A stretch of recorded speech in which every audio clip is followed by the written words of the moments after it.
नमस्कार। आज मंत्रिमंडल में 25 एजेंडों पे विचार हुआ और उस पर निर्णय लिया गया। सबसे महत्वपूर्ण एजेंडावार में चल रहा हूं। 2024-25 में महादलित, दलित एवं अल्पसंख्यक, अति पिछड़ा एवं अक्षर वर्ग के अक्षरांचल योजना में जो वेतन मद है उसमें 7,74,24,89,000 रुपए कैबिनेट ने स्वीकृत किए हैं। तो 7,74,24,89,000। आपको जानकारी होगा कि करीब 20,000 हैं शिक्षा सेवक जो महादलित टोलों में काम करते हैं और 10,000 शिक्षा सेवक हैं जो तालबीन मरकज में हैं। यह मुख्य रूप से जो आउट ऑफ स्कूल चिल्ड्रन हैं विभिन्न स्कूलों में, उनको स्कूल लाते हैं। ड्रॉप आउट चिल्ड्रन को, जो स्कूल से बाहर बच्चे हैं, उनको लाते हैं। मुख्यमंत्री परिवहन, खेलकूद, पर्यावरण संबंधी और अन्य सभी काम ही करते हैं। तो इनका महत्वपूर्ण काम है और ये विभिन्न जो हमारे टोले हैं, अल्पसंख्यक, महादलित और दलित टोले हैं, इनमें ये लोग कार्य करते हैं और 7,74,24,89,000 रुपए इनके लिए स्वीकृत हुआ। आपको बताया ना, 10,000 है आपके तालबी मरकज हैं और 20,000 हैं आपके शिक्षा सेवक तो महादलित हैं। तो दोनों मिला के करीब 30,000 है। मनरेगा में महात्मा गांधी राष्ट्रीय ग्रामीण रोजगार गारंटी योजना, इसमें 2024 की नियमावली स्वीकृत हुई है। आपको पता है कि ये जो योजना है मनरेगा, ये महात्मा गांधी राष्ट्रीय ग्रामीण रोजगार गारंटी अधिनियम 2005 से आच्छादित है, 2005। और इसके अंतर्गत ये एक्ट में ही प्रावधान है कि 100 दिनों की रोजगार की गारंटी सरकार देती है। तो किसी भी व्यक्ति को 100 दिन का रोजगार कम से कम गारंटेड रोजगार दिया जाता है इस योजना के अंतर्गत। और इसके अंतर्गत जो यदि इसमें जो बेरोजगारी भत्ता है वो उस परिस्थिति में भुगतान होगा यदि कोई उसको रोजगार नहीं देता। यदि वो आवेदन देता है आपके पंचायत सेवक को, मुखिया जी को और पंचायत के प्रतिनिधियों को, और उसको मनरेगा के अंतर्गत कार्य नहीं दिया जाता है, अगर वो मांगता है और उसको नहीं दिया जाता है, तो प्रथम महीने में जो उसका वेज दर है, जो उसका जो मजदूरी है, उसका 1/4 के दर से उसको भुगतान होगा 30 दिन। और उसके अगले 30 दिन जो है उसको आधा, मतलब जो आपका रोजगार का दर है उसका आधा उसको भुगतान होगा। और उसका कंडीशन है कि पहले तो वो अप्लाई करेगा कि मुझे रोजगार दिया जाए। ऐसा नहीं है कि अचानक आपको बिना मांगे आपको पैसा नहीं मिलेगा, लेकिन अगर रोजगार मांगेंगे और अगर रोजगार मिलेगा तो ये भत्ता दिया नहीं होगा। अगर रोजगार नहीं दिया जाएगा तो प्रथम 30 दिन में 1/4 भत्ता मिलेगा और फिर अगला 30 दिन में ये आधा हो जाएगा। तो यही इसका प्रावधान किया है। हाँ, ये कंटिन्यू रहेगा। हाँ, और 100 दिन तक, मतलब आपका लिमिट है, अपर लिमिट 100 दिन ही है, 100 दिन तक रहेगा।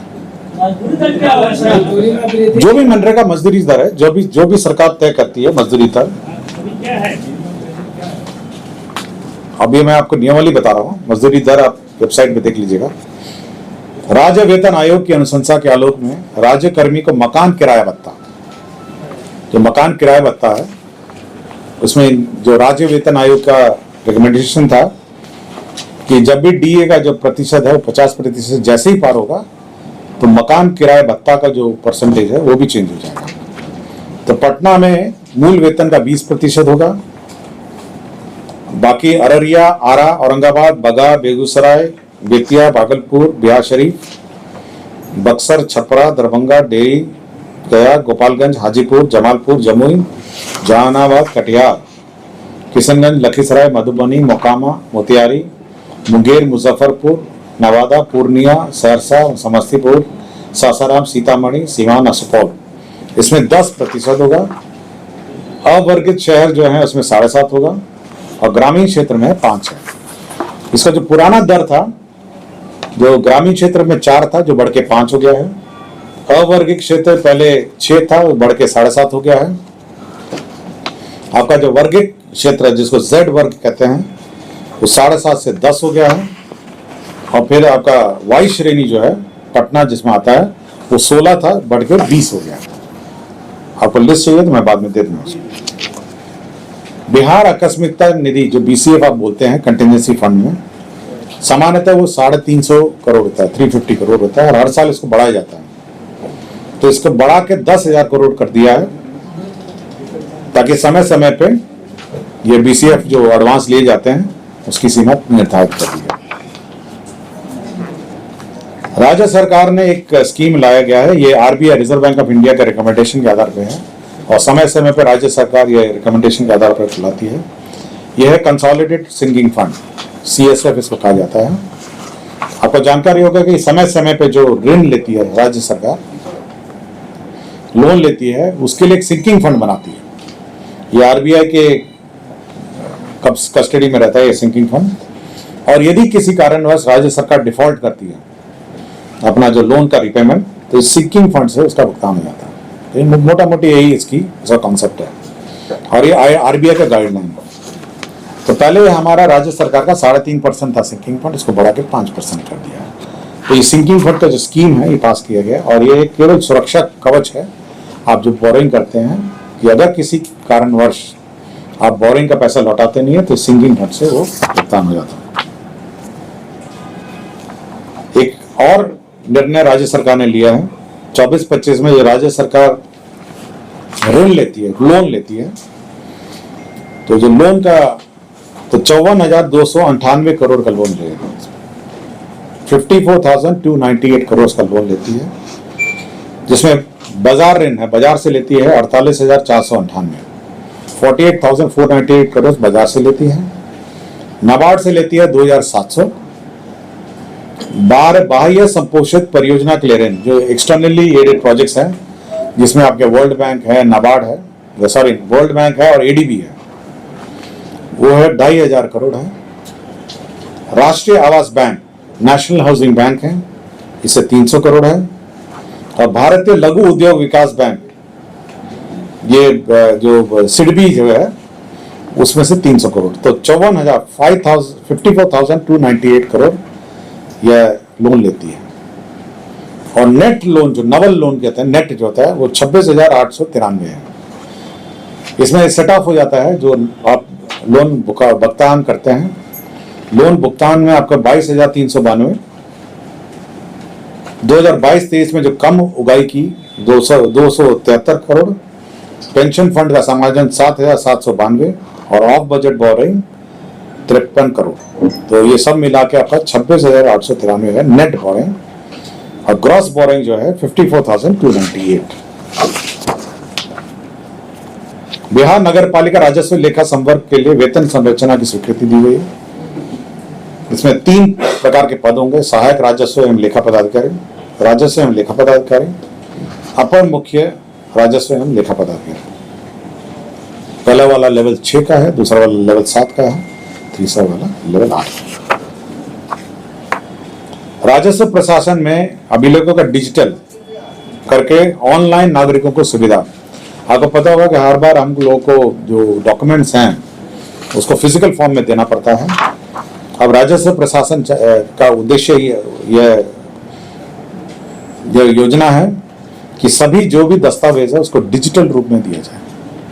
इसमें जो 3-4 प्रोविजंस हैं, 278, 286, 288 और 297 जो रूल है उसका अमेंडमेंट है। और इस रूल के बाद आप ऑनलाइन कोर्ट फीस जमा कर सकते हैं, ऑनलाइन फीस जमा कर सकते हैं, और आपको ऑनलाइन दस्तावेज मिल सकते हैं। बिहार राज्य में जो ऑनलाइन सेवाएं अंतर्गत ई-मापी के कार्यान्वयन हेतु जो आप मेजरमेंट करते हैं, आज के दिन में आपका जो लैंड मेजरमेंट होता है उसमें ETS मशीन का टोटल स्टेशन जो है उसका प्रयोग होता है। उसमें 42 करोड़ 66 लाख का प्रोत्साहन था, लेकिन टेक्नोलॉजी बदल गया है। अब ये GNSS रोवर मशीन के माध्यम से यह किया जाएगा, जिसका प्रत्येक का मूल्य 4 लाख।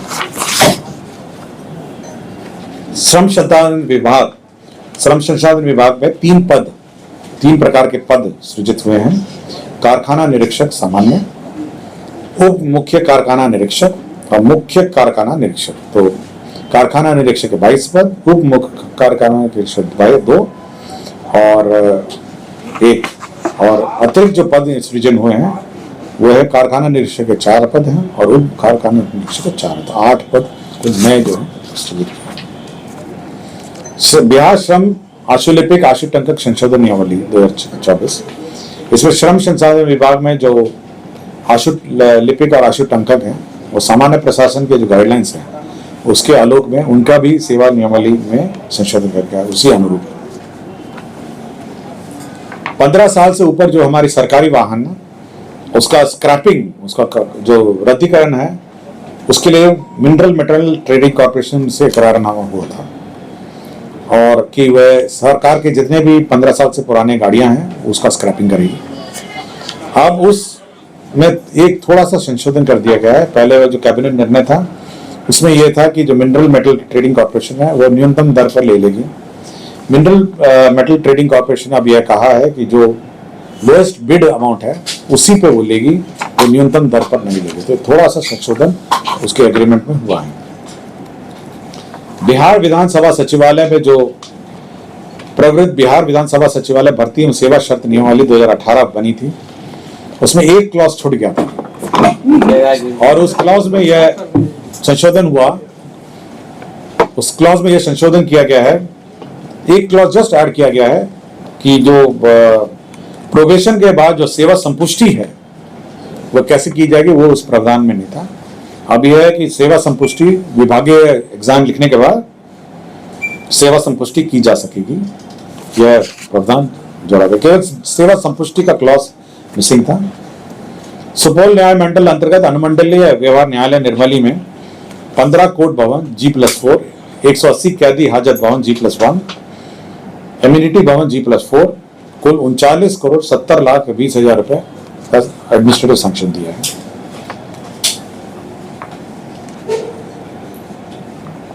यह विधि विभाग का एक प्रस्ताव था जिसमें जो वित्त विभाग के संकल्प 2140 है जिसमें पे फिक्सेशन है, अलाउंसेस का फिक्सेशन जुडिशियल ऑफिसर्स का था, उनको भुगतान करने के लिए 1 अरब 81 करोड़ 33 लाख रुपए BCF से एडवांस लिया गया है। तो इन सभी न्यायिक जो पदाधिकारी हैं उनके वेतन से संबंधित बकाया भत्ता है, भुगतान वेतन भत्ता, ये सारे जो भुगतान हैं उनको भुगतान करने के लिए BCF से एडवांस लिया गया। आप जानते होंगे कि जो स्पेशल सर्वे चल रहा है भू अंजन का सर्वे, बिहार विशेष सर्वेक्षण बंदोबस्ती कार्यक्रम, और उसके जो मानचित्र बनाए जा रहे हैं उनमें करीब 15,847 पद थे और जिसमें एक नियमित थे 1,339 और बाकी 14,508। तो इन सभी पदों का 1 अप्रैल 2024 से बढ़ाकर 31 दिसंबर 2025 तक कर दिया गया है। तो यह भू सर्वेक्षण जो स्पेशल सर्वे चल रहा है उन्हीं के कर्मी हैं और उनका सेवा विस्तार किया गया। हाँ ये वही है, वही। हाँ ये जो नहीं ये 10,000 वाले तो नए वाले हैं, ये पुराने जो 10,000 से पहले जो बहाल हुए थे जो सर्वे कर रहे थे उनका 1 अप्रैल से विस्तार किया जाना था। अब ये 1 अप्रैल से विस्तार कर 31 दिसंबर 2025 तक किए जाएंगे। स्वास्थ्य विभाग का प्रस्ताव था भारतीय उपचर्या परिषद नई दिल्ली द्वारा निर्धारित मानक के आलोक में राज्य के पुराने 22 ANM एवं पुराने 6 GNM ट्रेनिंग स्कूल में जो पद सृजन है 247 पद सृजित हुए हैं। एक बर्खास्तगी का प्रस्ताव है आशुतोष कुमार 3 मुंसिफ सह न्यायिक दंडाधिकारी प्रथम श्रेणी बाढ़ पटना, ये निलंबित है, इनको बर्खास्त करने का प्रस्ताव है। बिहार वित्तीय सेवा नियमावली 1953 नियम 39 में संशोधन है। यह माननीय उच्च न्यायालय का ऑर्डर हुआ है और इसमें जो सीनियरिटी का जो निर्धारण है, ये सीनियरिटी का निर्धारण उस स्थिति से होगा जिस स्थिति से जो आयोग है BPSC आयोग अनुशंसा भेजता है उस स्थिति से सीनियरिटी निर्धारित होगी। कभी कभी होता है कि योगदान की तिथि से लोग सीनियरिटी कर लेते हैं, कभी प्रमोशन की स्थिति से कर लेते हैं। तो बिहार वित्तीय नियमावली 1953 के नियम 39 में यह संशोधन किया गया है कि जिस स्थिति से BPSC जो है रिकमेंड करेगी उसी स्थिति से सीनियरिटी निर्धारित होगी। दरभंगा जिले के अंतर्गत भारत सरकार को SIB पोस्ट के लिए जमीन सशुल्क दिया जा रहा है 96 लाख 40,500 रुपए के पैसे। गोपालगंज में जिला अंतर्गत कटेया अंचल में 1 लाख लीटर का प्रतिदिन क्षमता का मिल्क प्रोसेसिंग केंद्र के लिए जमीन दिया जा रहा है। मिल्क प्रोसेसिंग केंद्र है, इसके लिए करीब 10 एकड़ किस्म गैर मुजरा मालिक परित का दिन और 1 लाख लीटर का फूड मिल्क प्रोसेसिंग का यूनिट लगेगा। तो 10 एकड़ का जमीन इनको गोपालगंज जिला अंतर्गत कटेया अंचल में दिया जा रहा है। औरंगाबाद जिला अंतर्गत रफीगंज अंचल में आपको पता है कि वहां से डेडिकेटेड फ्रेट कॉरिडोर जा रहा है। तो डेडिकेटेड फ्रेट कॉरिडोर का जमीन दी जा रही है 70,83,350 रुपए। नवादा जिला के अंतर्गत रजौली अंचल में महिला डिग्री महाविद्यालय रजौली को भवन निर्माण हेतु जमीन दी जा रही है। ये एक प्रस्ताव था, इनको 5.26 एकड़ जमीन दिया जा रहा है। और लास्ट एजेंडा था अल्पसंख्यक कल्याण विभाग। ये जो अल्पसंख्यक विकास निगम है वह राष्ट्रीय अल्पसंख्यक विकास निगम से लोन लेती है। तो लोन की जो राशि है उन्होंने पहले कहा कि हम इक्विटी से सेटिसाइड करेंगे, लेकिन यह जो राष्ट्रीय अल्पसंख्यक विकास आयोग है, वित्त निगम है, वो माना नहीं। अब ये प्रस्ताव यह है कि जो 20 करोड़ 72 लाख है राशि है, वो बकाया राशि जो है उसमें जो निगम में अर्जित सूद है उससे भुगतान होगा।